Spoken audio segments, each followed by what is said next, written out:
രാവിലെ 8:30 മണിക്കാണ് ഞാൻ ശ്രീവള്ളിപുത്തൂർ റെയിൽവേ സ്റ്റേഷനിൽ എത്തിയത്.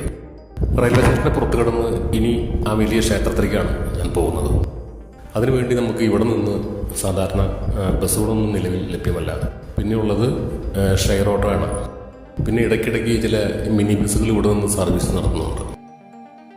ഷെയർ ഓട്ടോയ്ക്ക് ഒരാൾക്ക് 20 രൂപയാണ് മെയിൻ റോഡ് വരെ പോകുന്നതിന്. പിന്നെ അവിടെ നിന്ന് നമ്മൾ നടന്നു വേണം ക്ഷേത്രത്തിലേക്ക് പോകാൻ. ഒരു തമിഴ് സഹോദരൻ്റെ ബൈക്കിൽ കയറിയാണ് ക്ഷേത്രത്തിലേക്ക് പോകുന്നത്. പോകുന്ന വഴിയിൽ കാണുന്ന കാഴ്ചകളാണ്. ഈ വഴി നേരെ ചെല്ലുന്നത് ഒരു മെയിൻ റോഡിലേക്കാണ്. അവിടെ നിന്ന് വലത്തോട്ട് തിരിഞ്ഞ് നമ്മൾ പോയിട്ട് വേണം ഈ ക്ഷേത്രത്തിലേക്ക് നമ്മൾ എത്തിച്ചേരാൻ. ഇവിടെ നിന്ന് നേരെ പോയിട്ട് നമ്മൾ ഇടത്തോട്ട് തിരിഞ്ഞു പോയാൽ വൈദ്യനാഥ ക്ഷേത്രം കഴിഞ്ഞ് ആ വഴി നേരെ പോകുന്നത് തെങ്കാശി മധുര റൂട്ടാണ്. വലത്തോട്ട് തിരിഞ്ഞ് നേരെ പോയാലാണ് നമ്മൾ ഈ ക്ഷേത്രത്തിലേക്ക് എത്തിച്ചേരുന്നത്. എല്ലാവർക്കും നമസ്കാരം. പുതിയൊരു വീഡിയോയിലേക്ക് ഏവർക്കും സ്വാഗതം. ശ്രീവല്ലിപുത്തൂരിലെ മറ്റൊരു ക്ഷേത്രത്തിലാണ് ഇപ്പം ഞാൻ എത്തിയിരിക്കുന്നത്. ശ്രീവല്ലിപുത്തൂർ ആണ്ടാൾ ക്ഷേത്രം ഭഗവാൻ വിഷ്ണുവിന് സമർപ്പിച്ചിരിക്കുന്ന 108 ദിവ്യദേശങ്ങളിലൊന്നാണ് ഈ ക്ഷേത്രം. ഭഗവാനെ വടപത്രസായിയായും അദ്ദേഹത്തിൻ്റെ പത്നി ലക്ഷ്മിയെ ആണ്ടാളായിട്ടാണ് ഈ ക്ഷേത്രത്തിൽ ആരാധിക്കുന്നത്.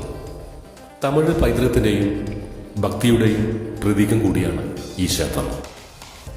വൈഷ്ണവ പാരമ്പര്യത്തിലെ 12 ആൾവാർമാരിൽ ഏക സ്ത്രീയായ ആണ്ടാളിൻ്റെ ജന്മസ്ഥലമായിട്ടാണ് ഈ ക്ഷേത്രം കണക്കാക്കപ്പെടുന്നത്. വാസ്തുവിദ്യ വൈഭവത്തിൻ്റെ യഥാർത്ഥ അത്ഭുതമാണ് ശ്രീവള്ളിപുത്തൂരിലെ ആണ്ടാൾ ക്ഷേത്രം. ക്ഷേത്രത്തിൻ്റെ പുറത്തെ കാഴ്ചകൾ മാത്രമാണ് ഇന്നത്തെ ഈ വീഡിയോയിലുള്ളത്.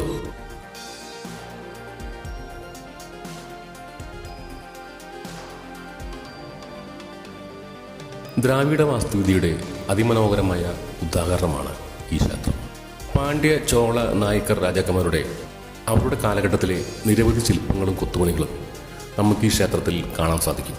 ശ്രീകോവിലിലെ പ്രതിഷ്ഠയായ രംഗമന്നാറിനെ വിവാഹം ചെയ്ത ശേഷം ആണ്ടാൾ ഈ വിഗ്രഹത്തിൽ ലയിച്ചു ചേർന്നു എന്നാണ് വിശ്വാസം.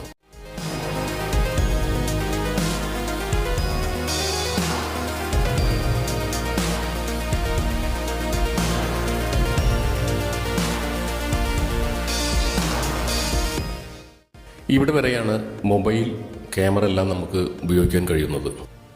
ഇവിടെ നിന്ന് അങ്ങോട്ട് നമ്മൾ ക്ഷേത്രത്തിനകത്തേക്ക് പ്രവേശിക്കുകയാണ്. അപ്പോൾ ക്യാമറ, മൊബൈലെല്ലാം നമ്മളവിടെ കൗണ്ടറിൽ കൊടുത്തിട്ട് ടോക്കൺ വാങ്ങിയിട്ട് വേണം അകത്തേക്ക് പ്രവേശിക്കാൻ.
ഇതാണ് ക്ഷേത്രത്തിലെ പ്രധാന ഗോപുരം.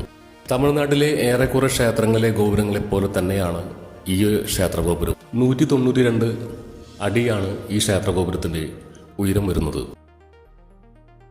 പല നിറത്തിലുള്ള ചായക്കൂട്ടുകളാൽ വിസ്മയം തീർത്ത നിരവധി അതിമനോഹരമായ ശില്പങ്ങളാണ് ഗോപുരത്തിനു ചുറ്റിലും കാണാൻ കഴിയുന്നത്.